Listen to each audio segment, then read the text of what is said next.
আগে আমি যেভাবে মিনি ব্লগগুলো পোস্ট করতাম ঠিক সেভাবেই মিনি ব্লগগুলো পোস্ট করব, তবে একটা চ্যালেঞ্জ নিয়েছি যে 30 দিনে 30টা মিনি ব্লগ দিতে পারি কিনা। আজ তো বুধবার, সকাল সকাল ঘুম থেকে উঠে আগে বিছানাপত্র পরিষ্কার করে নিলাম, আর তারপর ওর অফিসে যাওয়ার জন্য জামাকাপড়গুলো রেখে দিলাম। ও ঘুম থেকে ওঠার পরে ওকে আর চা বিস্কিট দেওয়া হয়নি, কারণ ও একেবারেই স্নান করতে চলে গেছিলো, তাই আসার পরে দুধ মুড়ি আম দিয়ে মাখিয়ে দিয়েছিলাম।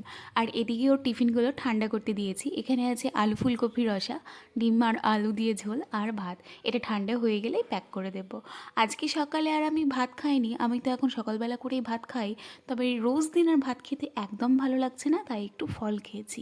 আজ আমাদের বাড়িতে রান্না হয়েছে শাক ঘন্ট, সমস্ত সবজি দিয়ে একটা তরকারি, আমের চাটনি আর আলু ভাজা, যেটা শুধুমাত্র ওর জন্য, আর হয়েছে ঢ্যাঁড়স ভাজা আর চিংড়ি মাছের মালাইকারি।